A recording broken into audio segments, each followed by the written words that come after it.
In 1863, the United States government had to shell its own city. Manhattan wasn't a battlefield against the South, it was a battlefield against itself. This is the classified dossier of the deadliest urban uprising in American history.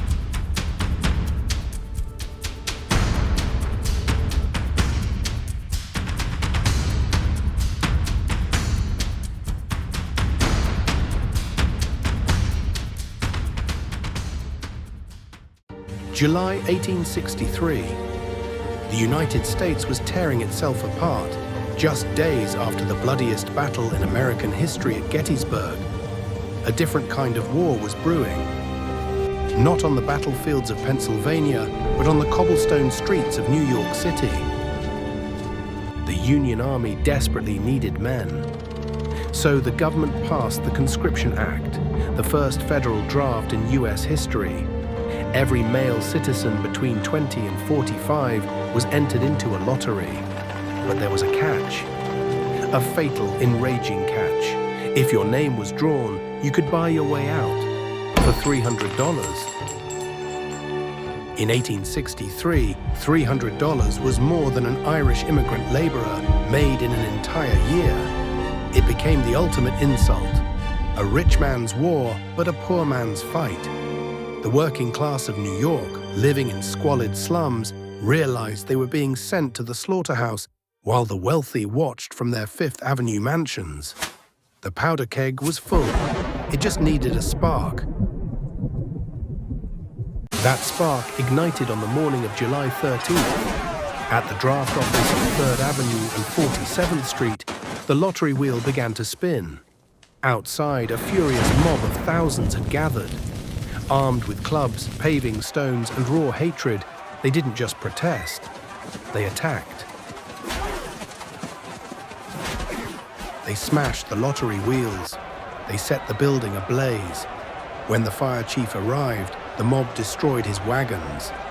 When the police superintendent tried to intervene, he was beaten nearly to death. Within hours, the NYPD completely lost control of the city. The mob swelled to tens of thousands. They cut the telegraph wires, severing New York's nervous system. They tore up train tracks. The situation was so terrifying that the staff at the New York Times building had to mount Gatling guns in their office windows just to keep the rioters at bay. But the most horrifying part of the New York Draft Riots wasn't the attack on the government.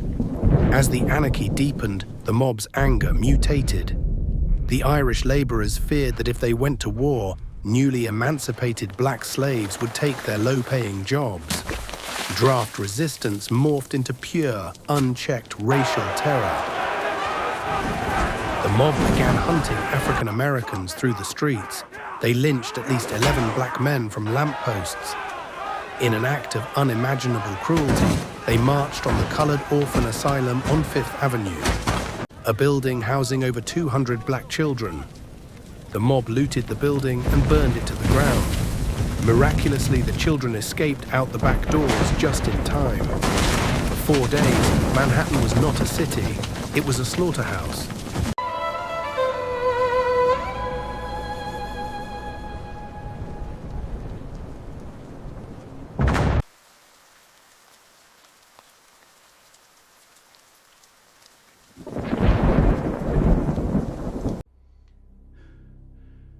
Mr. President, the mayor's telegram just arrived. The police are completely broken.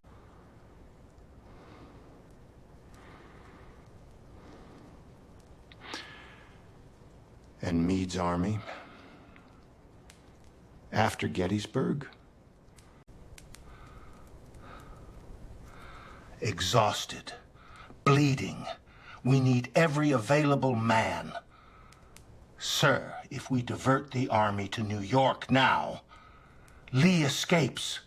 Edwin, if we lose New York, our treasury, our ports, we lose this union just the same. Send the army of the Potomac, send them to Manhattan, and tell them to take their cannons.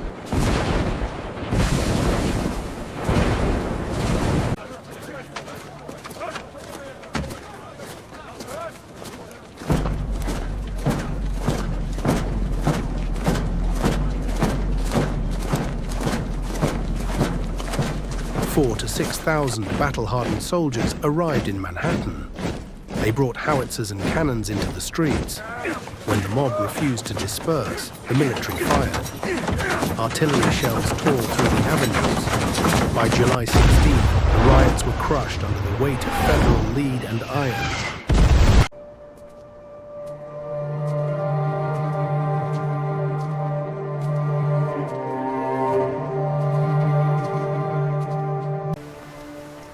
The official death toll was listed at around 120, but historians estimate the true number of the dead could be well over 1,000. Millions of dollars in property were reduced to ash. The Draft Riots of 1863 remain the deadliest and most destructive civil disturbance in American history.